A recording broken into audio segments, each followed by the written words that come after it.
नमस्कार। सत्यार्थ न्यूज में आपका स्वागत है। सर्वेक्षण के बाद अब रेहावली बांध योजना पर काम शुरू करवाया जाए। जिला पंचायत अध्यक्ष डॉक्टर मंजू भदौरिया का अधिकारियों के साथ विमर्श। जिला पंचायत अध्यक्ष डॉक्टर मंजू भदौरिया ने कहा कि उंटगन नदी पर रेहावली बांध योजना अगर क्रियान्वयन हो सकी तो जल संचय संबंधी शासन के नीति अनुरूप एक महत्वपूर्ण कार्य होगा। साथ ही जनपद के प्रमुख तीर्थ बटेश्वर में होने वाले आयोजनों के अवसर पर यमुना नदी में श्रद्धालुओं के लिए भरपूर ताजा पानी उपलब्ध हो सकेगा। श्रीमती भदौरिया, जो कि जिला पंचायत मुख्यालय पर सिंचाई विभाग के अधिकारियों और सिविल सोसाइटी ऑफ आगरा के सदस्यों के द्वारा उंटगन नदी के रेहावली बांध पर चर्चा कर रही थी, कहा कि जनपद के अधिकांश विकास खंडों में जल स्तर लगातार गिर रहा है। जल संचय की कोई भी ऐसी प्रभावी योजना नहीं है जिससे भूजल की गुणवत्ता और उपलब्धता में सुधार हो। डॉक्टर भदौरिया ने कहा कि वह इस योजना को मुख्यमंत्री श्री आदित्यनाथ जी के संज्ञान में ला चुकी हैं। अगर जरूरत हुई तो उपयुक्त अवसर पर पुनः उनके समक्ष उठाएंगी। सिविल सोसाइटी ऑफ आगरा के द्वारा जिला पंचायत अध्यक्ष से अनुरोध किया कि आधारभूत अध्ययन को चुका है अथवा योजना क्रियान्वयन के लिए जिला सिंचाई बंधु अध्यक्ष के रूप में तृतीय सिंचाई वृत्त कार्य लोअर खंड व अन्य सहयोगी विभागों के कोऑर्डिनेशन के लिए मार्गदर्शन करें। इसके बावजूद भी अगर उपयुक्त समझे तो मुख्यमंत्री योगी आदित्यनाथ जी से पुनः मुलाकात करें। उल्लेखनीय है कि जिला पंचायत अध्यक्ष के द्वारा मुख्यमंत्री के समक्ष यह मुद्दा उठाया जा चुका है। उनका मानना है कि अगर इस पर कार्य हुआ तो जनपद के लोकल कैचमेंट एरिया और मानसून कालीन यमुना की उंटगन नदी में पहुंचने वाली विलुप्त जलराशि को अक्टूबर के महीने के बाद भी जलाशय के जल क्षेत्र के विस्तार नियंत्रण के साथ संरक्षित किया जा सकेगा। जनपद के कई विकास खंडों के गाँव में हैंडपंप पुनः सुचारू हो सकेंगे। सबमर्सिबल पंपों से कृषि कार्यों के लिए सालार उपयुक्त गुणवत्ता वाला पानी मिल सकेगा। बांध योजना के स्थलीय निरीक्षण और जानकारी संग्रह करने का कार्य अलीगढ़ से आई स्टडी टीम में एसडीओ डिजाइन रजत सिंह एवं श्री निकुंज जेई शामिल थे। सिविल सोसाइटी ऑफ आगरा के साथ हुई इस चर्चा के दौरान सिंचाई विभाग के अधिशासी अभियंता, सहायक अभियंता प्रथम, ताज बैराज निर्माण खंड आगरा व लघु सिंचाई विभाग आदि के अभियंता मौजूद थे। सिविल सोसाइटी ऑफ आगरा के राजीव सक्सेना, अनिल शर्मा और असलम सलीम मौजूद रहे। उल्लेखनीय है कि मानसून में यमुना नदी जब भी आगरा में लो फ्लड लेवल को पार करती है तो उंटगन नदी बैक मारने लगती है। इसमें अरनौटा रेलवे ब्रिज से भी 2 किमी तक पानी भरपूर रहता है। फतेहाबाद गांव के नगला बिहारी के अपस्ट्रीम धारा के ऊंचे भाग में जगनेर की 34 बांधियों की बाढ़ नदी, खारी नदी, पार्वती नदी और टर्मिनल रजवाह का पानी भी पहुंचता है। उंटगन के यमुना में मिलने के स्थान तक 9 किमी का हिस्सा पानी से लबालब हो सकता है। रेहावली में बांध बनाकर पानी रोकने के किसानों को सिंचाई के लिए पानी मिलेगा तो इसके वह पिनाहट और फतेहाबाद विकासखंड के गाँव में भूजल स्तर में भी सुधार आएगा। यहीं से पाइपलाइन के जरिए पानी फतेहाबाद नगर पंचायत को दिया जा सकता है। रेहावली बांध योजना के क्रियान्वयन के संबंध में सिंचाई विभाग के अधिशासी अभियंता अनुसंधान एवं नियोजन खंड अलीगढ़ के द्वारा अपनी टीम के साथ रेहावली गांव जाकर उत्तर प्रदेश सिंचाई विभाग के अनुसंधान एवं नियोजन खंड अलीगढ़ के इंजीनियरों की टीम के द्वारा मई 2024 के अंतिम सप्ताह में अध्ययन किया जा चुका है।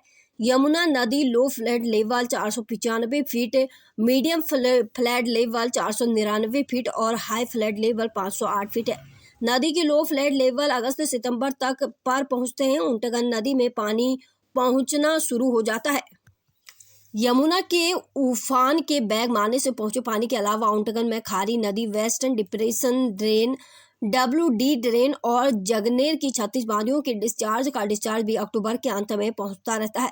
लगभग 4000 एकड़ के डूब क्षेत्र में विस्तृत इन बांधियों का प्रबंधन सिंचाई विभाग के लोअर खंड के अधीन है।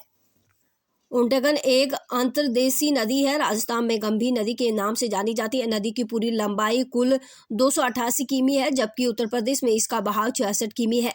यह राजस्थान से उत्तर प्रदेश की सीमा में केरावली तहसील के सिरौली गांव से प्रवेश करती है और रेहावली गांव में यमुना नदी में समाती है। राजस्थान सरकार ने इसका पूरा पानी करौली के पांचना बांध और भरतपुर के अजान बांध पर रोक लिया है। वर्तमान में जो भी जल राशि मानसून काल में नदी के 70 किमी टेल वाले भाग में पहुंचती है वह खारी नदी, western depression drain, WD drain और जगनेर की 36 बांधियों के डिस्चार्ज की होती है। इसके अलावा यमुना नदी की मानसून कालीन उफान की होती है। नमस्कार, मैं Anil Sharma, secretary civil society of Agra.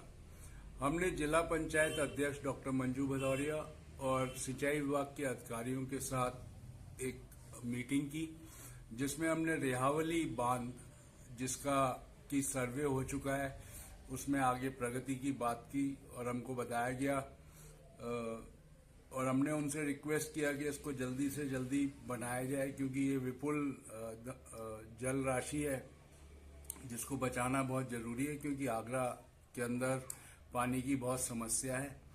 हमने उटंगन नदी के बारे में भी उनसे चर्चा की और हमने ये कहा कि जो राजस्थान गवर्नमेंट ने बांध बनाकर जो पानी को रोका हुआ है उसको रिलीज कराने के लिए सिंचाई विभाग बात करे और रेहावली बांध के लिए जल्दी से जल्दी प्लान करके बजट बताए, जिससे कि आगे की कार्रवाई सरकार से हो सके। हमने डॉक्टर मंजू भदौरिया से भी रिक्वेस्ट की कि वो मुख्यमंत्री से दोबारा चर्चा करें और इस पे कार्रवाई करवाएं। धन्यवाद। नमस्कार। कल हमारी जिला पंचायत अध्यक्ष और सिंचाई बंधु की बैठक में भागीदारी रही। मेरा मानना है कि ये जो महत्वपूर्ण इशू है उनमें सबसे बड़ी चीज़ है आगरा में यमुना में पानी ना होना। आगरा में यमुना में पानी तो है ही नहीं, साथ ही अब रेनी वेल वगैरह की खुदाई और हो रही है, जिससे कि जो भूजल है और बुरी तरीके से प्रभावित करेगा।